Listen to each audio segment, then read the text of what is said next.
Ayan, ito na yung puto natin. So, pakita ko sa inyo kung paano ko niluto. Dahil wala tayong gilingan, blender ang gamitin natin. Ayan, ito lang yung video ko kasi marami pa akong lulutuin.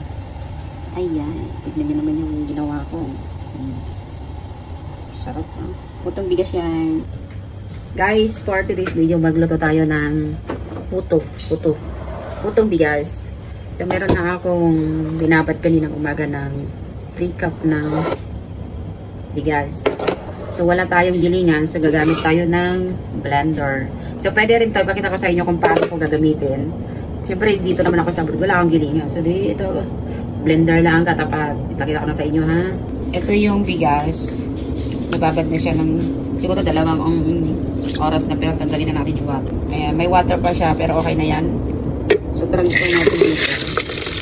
Ayan guys, nilagyan natin, so takpan natin. So, ayan, natakpan na, lagyan na natin dito para ma-blender na natin. Ayan, so i-start na natin.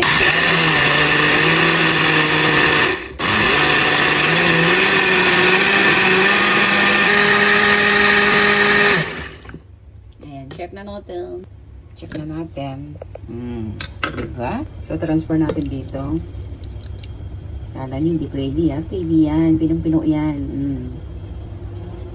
Tignan nyo. So, porfino. O, kala nyo ha.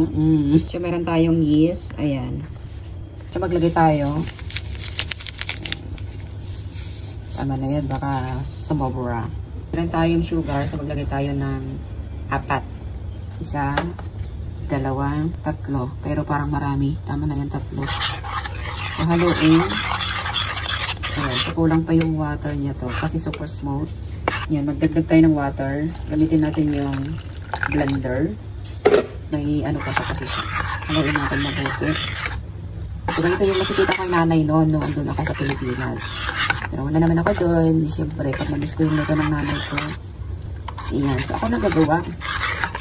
Basta mayroon ka lang yes at saka yung sugar. Okay na. So, tikman natin kung sweet.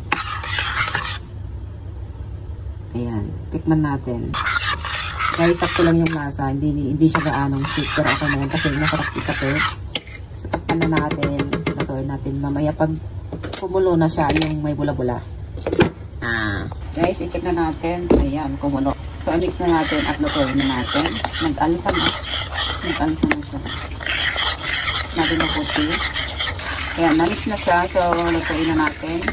Ayan, gamit tayo ng cup. So, lagyan natin.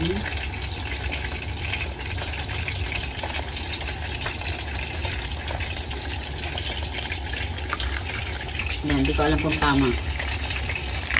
Ay, madami. So, ganyan na lang karami para pantay-pantay. So, lagyan natin dito. Skin natin. Ayan. Takpan na natin. Guys, silipin lang natin niluluto natin kung tama. Wow! It's perfect! So, lutuin pa natin. So, ayan, i-check na natin. Ayan, ito na. Diba? Perfect. Diba? Galing-galing ko talaga mag-vlog. So, guys, ano na siya. Tikman natin. Guys, kinain ko na yung isa. So, meron pa dito. At saka meron. Ayan. Meron pa natira. Pang 5 piraso pa. Ayan. Ang dami kong nagawa. Ang sarap, guys. Yun lang. And thank you for watching, guys. And follow for more. And don't forget to subscribe, comment, like, and share. Bye!